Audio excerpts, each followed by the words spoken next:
Hello everyone, welcome to Cell Biology Part 3 of NCERT Class 11. So हमने last 2 classes में ये पूरा chapter start किया था. This is the third video of this NCERT series. So हमने plastids तक complete कर लिया था. Now we will start with ribosomes. ठीक है, सो स्टार्ट करते हैं राइबोसोम्स.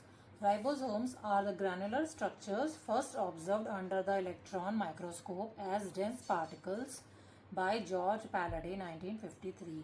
ठीक है, जॉर्ज पैलाडे ने इनको ऑब्जर्व किया था 1953 में. और ये क्या है? ग्रैनुलर स्ट्रक्चर्स हैं. इलेक्ट्रॉन माइक्रोस्कोप में इनको देखा था एज डेंस पार्टिकल्स. ठीक है, they are composed of ribonucleic acid RNA जिसको बोलते हैं and proteins and are not surrounded by any membrane. जैसे आपको क्या ध्यान रखना है कि इसमें क्या क्या प्रेजेंट होता है? RNA एंड प्रोटीन्स, और उसमें कोई भी मेम्ब्रेन नहीं होती है. ये बात बहुत बार पूछा गया है नीट में.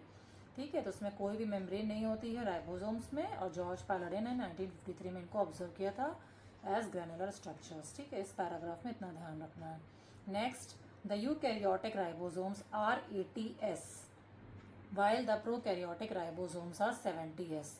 तो आपको ये ध्यान रखना है, यूकैरियोटिक राइबोसोम्स 80S होते हैं और प्रोकैरियोटिक 70S होते हैं. ईच राइबोसोम हैज़ 2 सब यूनिट्स, लार्जर एंड स्मॉलर सब यूनिट्स. आप फिगर में देख सकते हैं कि एक राइबोसोम है, इसके 2 सब यूनिट्स, ये है लार्ज सब unit and this is the smaller सब यूनिट. ठीक है, तो फिगर में आपने देख लिया, the 2 subunits of 80S ribosomes are 60S and 40S. ठीक है, 80S के राइबोसोम से क्या सब यूनिट्स होते हैं? 60S and 40S. ठीक है, एंड 70S के क्या सब यूनिट्स होते हैं? 50S and 30S. इन दोनों को ऐड नहीं करना है, आपको ध्यान रखना है कि 60 एंड 40 है तो 100 होना चाहिए. ये सब एडिशन नहीं करना है, इसके सब यूनिट्स हैं. ठीक है, तो आपको ये चीज़ ध्यान, 50 एंड 30 80 नहीं करना है, 70 रहेगा. ये चीज़ थोड़ा ध्यान रखना है. और S क्या है? स्वेडबर्ग यूनिट है. Stands for the sedimentation coefficient. It is indirectly a measure of density and size. ठीक है, इनडायरेक्टली सेडिमेंटेशन कोएफिशिएंट से राइबोसोम्स की डेंसिटी एंड साइज मेजर होती है. Both 70S and 80S ribosomes are composed of 2 सब units. ठीक है, ये हमने देख लिया सब यूनिट्स क्या है. तो राइबोसोम्स में इतना ध्यान रखना है. Now starting with cytoskeleton, an elaborate network of filamentous proteinaceous structures consisting of microtubules, microfilaments and intermediate filaments. ये क्या है? साइटोस्केलेटन क्या है? एक नेटवर्क है फिलामेंटस प्रोटीनेशियस स्ट्रक्चर्स का. ठीक है, तो उसमें क्या क्या होता है? साइटोस्केलेटन में क्या क्या आता है? Microtubules, microfilaments and intermediate filaments. ये 3 चीज़ें आती हैं. ठीक है, तो प्रेजेंट इन द साइटोप्लाज्म, ये किसी भी सेल के साइटोप्लाज्म में प्रेजेंट होता है. Is collectively refer to as cytoskeleton. The cytoskeleton in a cell are involve in many functions such as mechanical support, motility, maintenance of the shape of the cell. ठीक है, तो क्या क्या role होता है साइटोस्केलेटन का? स्केलेटन है, जैसे अब हम लोग के अंदर स्केलेटन है तो वो एक सपोर्ट प्रोवाइड करता है, तो समझ में आता ही है. मोटिलिटी, सेल के अंदर है तो मोटिलिटी में हेल्प करता है. Maintenance of the shape of the cell में भी हेल्प करता है साइटोस्केलेटन. साइटोस्केलेटन में क्या क्या आता है? Microtubules, microfilaments, intermediate filaments. इतना ध्यान रखना है. ठीक है, so now let's start with cilia and flagella.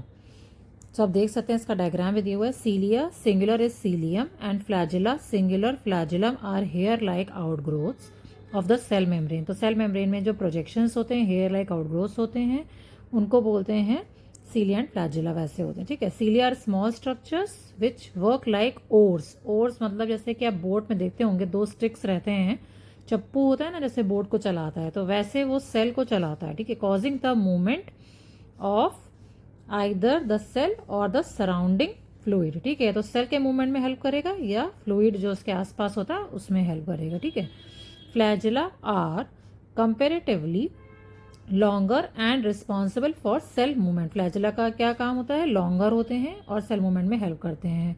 तो फ्लैजेला आपको याद रखना है कि कैसे आप देख सकते हैं, L है ना इसमें, तो लॉन्गर हो जाएगा, ऐसे आप याद कर सकते हैं.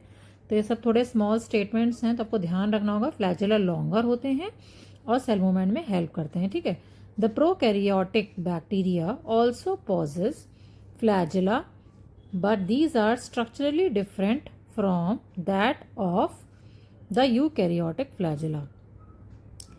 तो इसमें आप देख सकते हैं कि प्रोकैरियोटिक और यूकैरियोटिक में दोनों में फ्लैजेला होता है, बट स्ट्रक्चरली वो लोग डिफरेंट होते हैं, ठीक है, दोनों का फ्लैजिला अलग होता है। Now the electron microscope pic study of a cilium or the flagellum show that they are covered with plasma membrane. अब देख सकते हैं ऊपर डायग्राम में भी आप देख सकते हैं कि यहाँ पे क्या है, प्लाज्मा मेम्ब्रेन है, ठीक है। आप इसका आउटर कवरिंग में देख सकते हैं, they are core called as the axoneme, ये पूरा स्ट्रक्चर है एक्सोनीम और इसमें सराउंडिंग बाई प्लाज्मा मेम्ब्रेन, ठीक है। फिर आप देख सकते हैं they are core called the axoneme possess a number of microtubules running parallel to the long axis, running parallel to the long axis, ठीक है। तो क्या इसमें एक्सोनी में क्या माइक्रोट्यूब्यूल्स हैं जो कि पैरेलली रन करते हैं लॉन्ग एक्सिस में। तो अब यहाँ पे देख सकते हैं मैंने स्ट्रक्चर बनाया सेंट्रोसोम का है, तो इससे थोड़ा सा हम लोग कनेक्ट कर सकते हैं कि ये क्या बोल रहे हैं।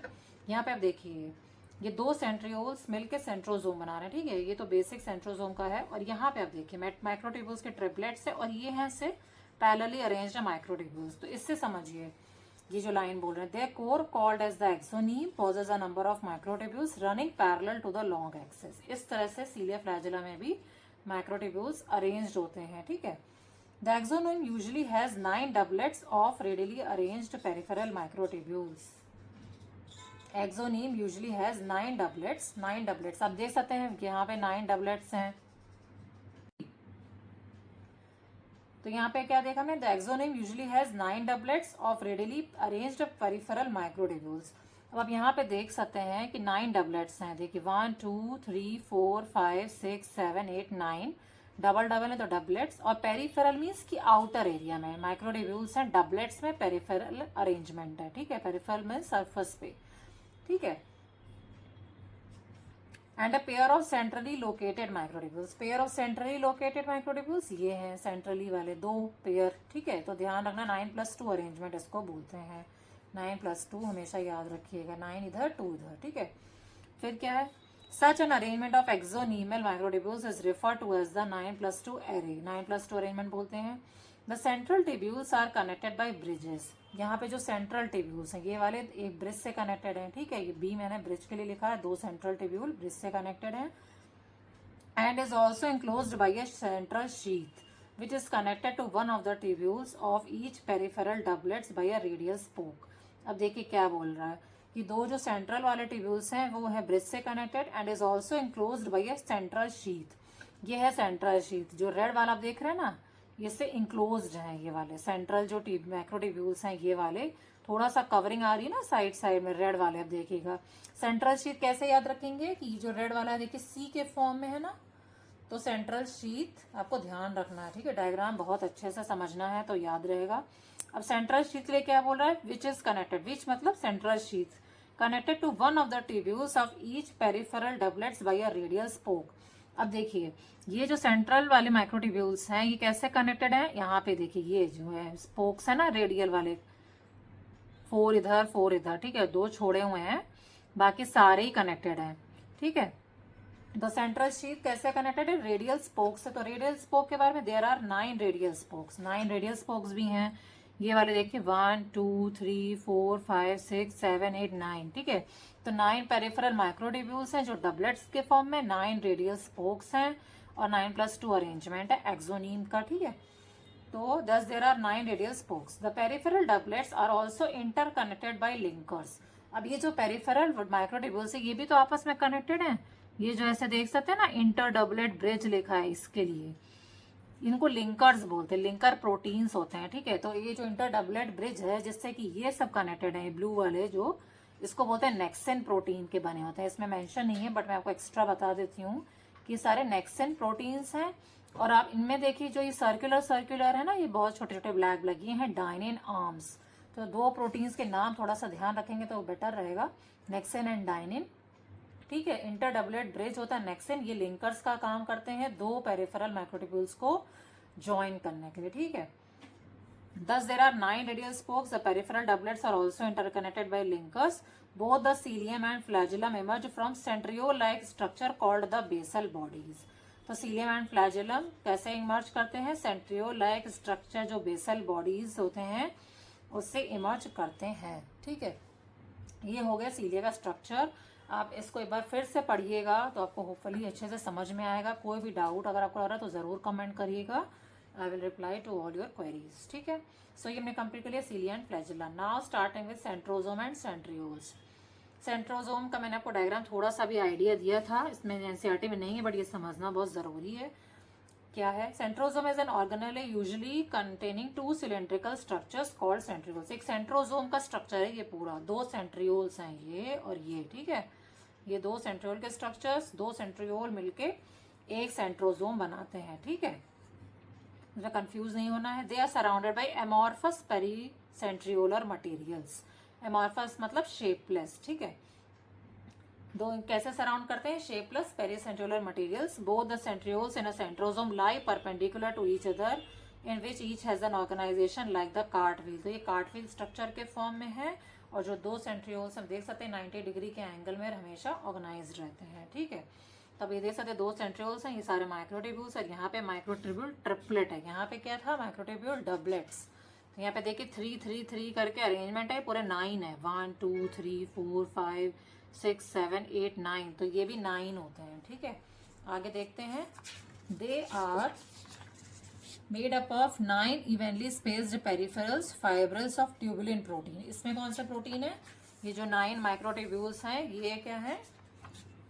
पेरिफेरल फाइब्रल्स हैं ट्यूबुलिन प्रोटीन के। ठीक है, इवेनली स्पेस्ड है। Each of the peripheral fibril is a triplet. इसका मैंने स्ट्रक्चर क्रॉस सेक्शन का भी फॉर्म में बना दिया। ये डायग्राम आप ज़रूर से अपनी बुक में या अपने नोट्स में बना लीजिएगा, इसमें दिया नहीं है। तो यहाँ पे देख सकते हैं 1 2 3 4 5 6 7 8 9।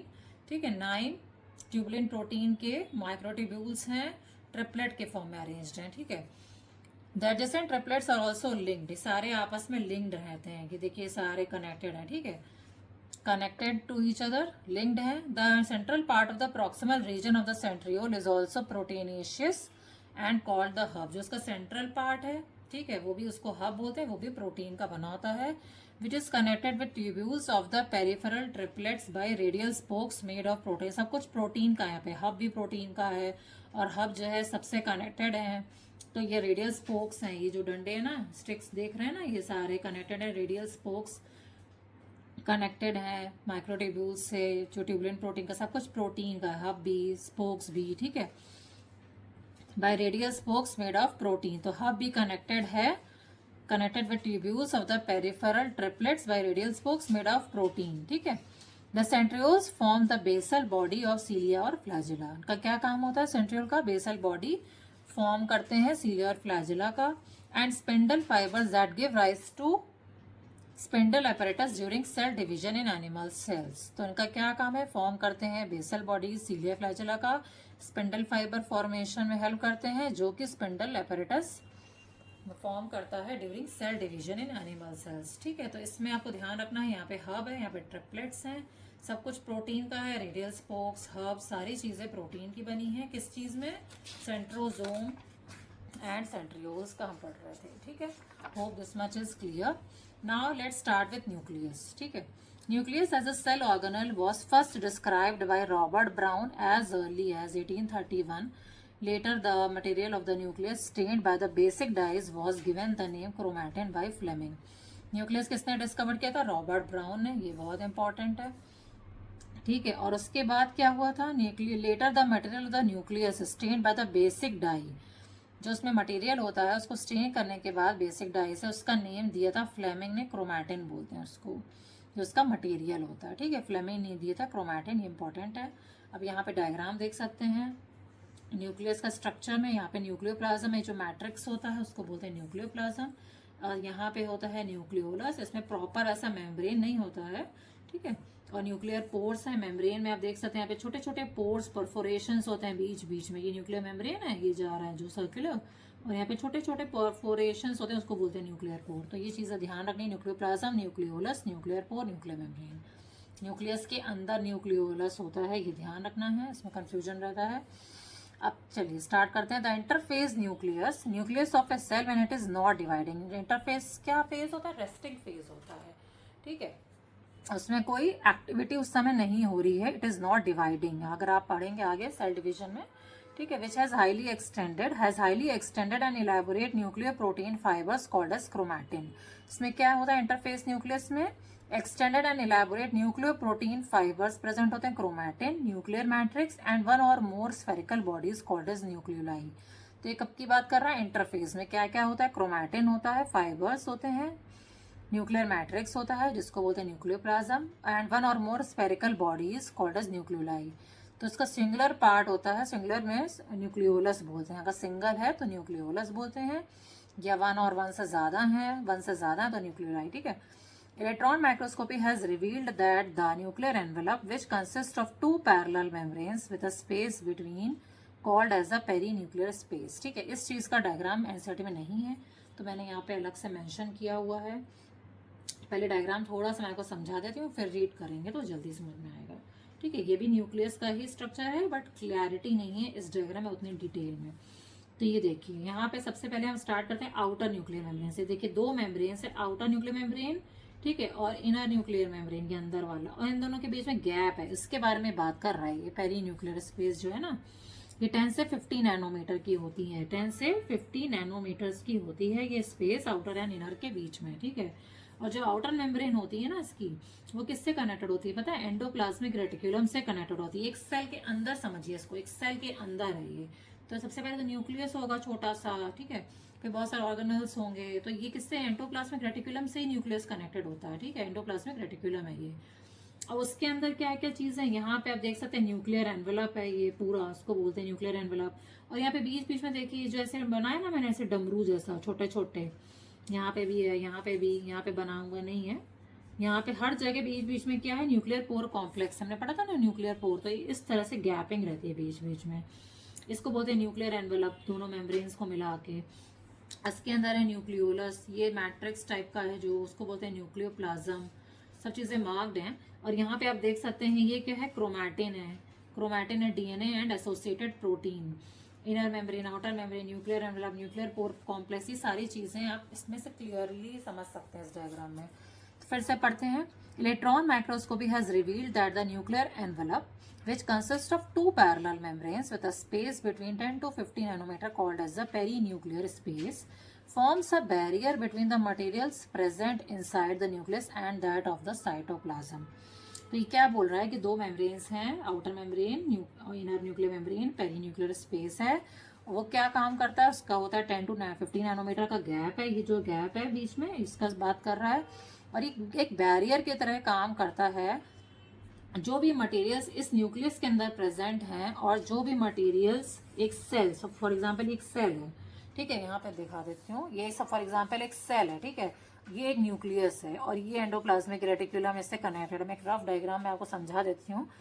तो यहाँ पे जो भी मटेरियल है वो एक बैरियर की तरह काम करेगा ना, जो उसका मेम्ब्रेन है, जो साइटोप्लाज्म, यहाँ पे एक सेल का साइटोप्लाज्म के लिए मतलब मिक्स नहीं हो, जितनी जरूरत है उतना ही मिक्स हो, तो इस तरह से एक बाउंड्री टाइप की बन गई है, ये बताने का कोशिश कर रहा है। Acts as a forms a barrier between the materials present inside the nucleus and that of the cytoplasm. ठीक है, एक बैरियर की तरह काम करता है। The outer membrane usually remains continuous with endoplasmic reticulum. अभी आपको मैंने बताया आउटर मेम्ब्रेन कंटिन्यूअस रहती है एंडोप्लाज्मिक रेटिकुलम में। ये भी क्वेश्चन आ सकता है, इनर रहती है कि आउटर रहती है, आपको आउटर पता होना चाहिए। ठीक है, the outer membrane usually remains continuous with the endoplasmic reticulum and also bears ribosomes on it। तो outer membrane में ribosomes भी present होते हैं। ठीक है, at a number of places the nuclear envelope is interrupted by minute pores। बहुत जगह बीच बीच में pores होते हैं, nuclear pore complex बोलते हैं उनको, which are formed by the fusion of its two membranes। दोनों membranes जब fuse हो जाएंगी, ठीक है, तो उनको क्या बोलेंगे? nuclear pore complex। These nuclear pores are the passages through which movement of RNA and protein molecules take place in both directions between the nucleus and the cytoplasm। अब इनका काम क्या होता है? बीच में गैप है तो समझ में आता ही है, यहाँ पे अगर बीच बीच में गैप है तो आना जाना लगा रहेगा, कुछ इसको चाहिए कुछ इसको चाहिए, ठीक है, तो आना जाना चाहिए जहाँ भी पोर है बीच बीच में। These nuclear pores are the passages through which movement of किसका होगा? RNA and protein molecules का take place in both directions. चाहे आ भी सकता है, जा भी सकता है, सेल से इधर भी जा सकता है, इधर भी आ सकता है। ठीक है, न्यूक्लियस से इधर सेल साइटोप्लाज्म में भी आ सकता है, इधर से भी जा सकता है। और क्या जा सकता है? RNA and protein in both directions between the nucleus and the cytoplasm. Normally there is only one nucleus per cell variations in the number of nuclei are also frequently observe, ठीक है, जनरली वन ही होता है but it may vary. Can you recollect names of organisms that have more than one nucleus per cell? Some mature cells even lack nucleus. Example is erythrocytes of many mammals and sieve tube cells of vascular plants. ठीक है, तो क्या है ऐसे organisms जिनमें कौन से sales हैं जिसमें न्यूक्लियस नहीं होता, ये भी बहुत इंपॉर्टेंट है, बहुत बार पूछा गया है. एराइथ्रोसाइट्स होते हैं, आरबीसीज होते हैं हम लोगों के, उसमें न्यूक्लियस नहीं होता है. सीव ट्यूब सेल्स होते हैं वास्कुलर प्लांट्स के, ठीक है, तो उसमें सीव ट्यूब सेल्स में और आरबीसीज में न्यूक्लियस नहीं होता है. What do you consider these cells as living? अब आप बताइए लिविंग बोला जाएगा कि नहीं बोला जाएगा, ठीक है. द न्यूक्लियर मैट्रिक्स और the nucleoplasm contains nucleolus and chromatin. अब जो न्यूक्लियर मैट्रिक्स है उसमें देखिए क्या क्या है. न्यूक्लियोप्लाज्म में ये मैट्रिक्स है, इसमें क्या क्या प्रेजेंट है? न्यूक्लियोलस प्रेजेंट है, ये वाला, ठीक है. और न्यूक्लियोप्लाज्म में क्या क्या प्रेजेंट है? क्रोमैटिन प्रेजेंट है, ये मैंने ऑलरेडी ड्रॉ करके दिया हुआ है. The nuclei are spherical structures present in the nucleoplasm. Nuclei क्या है? Spherical structure है जो कि nucleoplasm में present है. The content of nucleolus is continuous with the rest of the nucleoplasm as it is not a membrane bound structure. मतलब कि जो भी इसमें चीजें present हैं वो इसमें भी मतलब कोई वैसा नहीं है कि mix नहीं हो सकता, क्योंकि कोई proper membrane bound नहीं है, ठीक है. इतना वैसा नहीं है कि membrane है कि इसका सामान इसके अंदर नहीं जा सकता है या आना जाना कुछ नहीं हो सकता. तो continuous structure है nucleolus with the rest of the nucleoplasm as it is not membrane bound structure. It is a site for active ribosomal RNA synthesis. Nucleolus का क्या रोल होता है? यहाँ पे राइबोसोमल RNA का सिंथेसिस होता है. उसको क्या शॉर्ट में लिख सकते हैं? RNA ना, ठीक है. Larger and more numerous nucleoli are present in cells actively carrying out protein synthesis.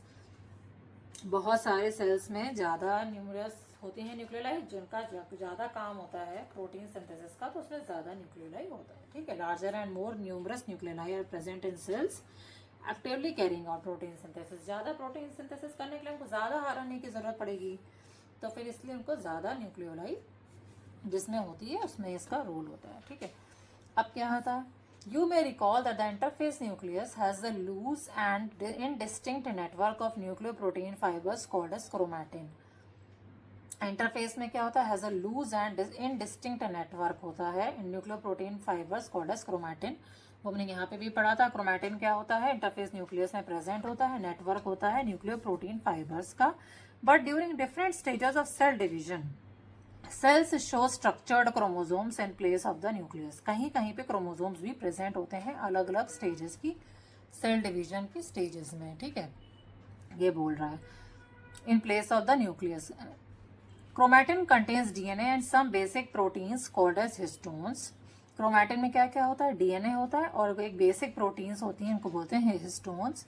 Some non histone proteins and also RNA. Non histone proteins भी होती हैं और आरएनए भी होता है, ठीक है. तो क्या क्या होता है क्रोमैटिन में? डीएनए होता है, बेसिक प्रोटीन्स होती हैं called as histones, non histone proteins भी होती हैं, आरएनए भी होता है.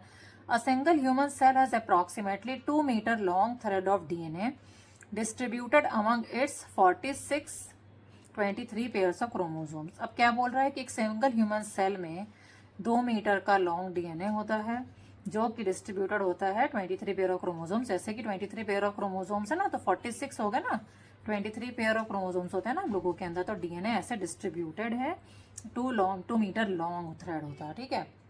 You will study the details of DNA packaging in the form of chromosome in class 12.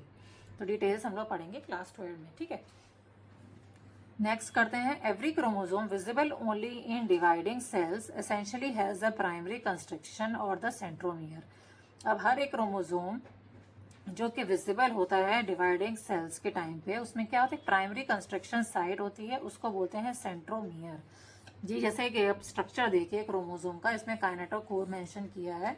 ये जो साइड में होते हैं काइनेटोकोर, सेंटर में जो होता है ना वो सेंट्रोमियर होता है, ठीक है. तो ये दोनों में कंफ्यूज नहीं होना है, दोनों सेम नहीं है, ठीक है. बहुत सारे बच्चों का कंफ्यूजन रहता है कि काइनेटोकोर और सेंट्रोमियर सेम है, बट ये अलग होते हैं. ये इसको बोलते हैं प्राइमरी कंस्ट्रक्शन, 1 डिग्री कंस्ट्रक्शन लिख देती हूँ, ठीक है. प्राइमरी कंस्ट्रक्शन है सेंट्रोमियर. सब क्रोमोसोम जो भी डिवाइडिंग सेल्स में विजिबल है, primary construction of the centromere on the sides of which disc shaped structures called as kinetochores are present. Side में डिस्क शेप्ड स्ट्रक्चर्स ये जो प्रेजेंट है ना, इनको काइनेटोकोर बोलते हैं. Centromere holds two chromatids of a chromosome. Centromere क्या करता है? होल्ड करता है टू पेयर ऑफ क्रोमैटिड्स को। ये आप देख सकते हैं, ये होते हैं क्रोमैटिड्स, ठीक है। 1 2 3 4 क्रोमैटिड्स हैं, इनको क्या बोलते हैं? क्रोमैटिड्स, ठीक है। सेंट्रोमियर क्या करता है? होल्ड करता है two chromatids of a chromosome. Based on the position of the centromere the chromosomes can be classified into 4 types. अब सेंट्रोमियर का पोजीशन चेंज होता रहता है। अब इस वाले में देख सकते हैं types of chromosomes based on the position of centromere. तो ये 4 टाइप के हैं। दिस इज मेटासेंट्रिक, सब मेटासेंट्रिक, एक्रोसेंट्रिक एंड टीलोसेंट्रिक, ठीक है। तो एम सैट याद रखना है, एम सैट, ठीक है। छोटे से बड़ा ध्यान रखेंगे, ये डायग्राम बहुत इंपॉर्टेंट है, बहुत बार क्वेश्चन आता है। एम सैट याद रखेंगे तो आपको याद रहेगा। अब कैसे करते हैं? मेटासेंट्रिक क्रोमोसोम में क्या होता है? Has a middle centromere forming 2 equal arms of the chromosome. अब इसमें मिडिल में होता है तो एम से याद रखेंगे, मिडिल में है सेंट्रोमियर, तो दोनों का सेम लेंथ रहेगी, दोनों आर्म्स की। इसकी भी, इस आर्म की लेंथ और इस आर्म की लेंथ सेम रहेगी। तो सेंटर में है मेटासेंट्रिक, मिडिल में है मेटासेंट्रिक, ये ध्यान रखना है, ठीक है। अब इसमें क्या है देखिए, the metacentric chromosome has middle centromere forming 2 equal arms of the chromosome. Submetacentric chromosome has centromere slightly away from the middle of the chromosome resulting into 1 shorter arm and 1 longer arm. इसमें क्या बोल रहा है कि थोड़ा सा difference रहेगा length में। आप देखिए इन दोनों की लेंथ में, ठीक है, थोड़ा सा सेंटर से अलग दूर है, मतलब एकदम सेंटर पे नहीं है। तो एक शॉर्ट आर्म हो जाएगा और एक लॉन्ग हो जाएगा सब मेटासेंट्रिक में, ठीक है। In case of acrocentric chromosomes the centromere is situated close to its end forming 1 extremely short and 1 very long arm.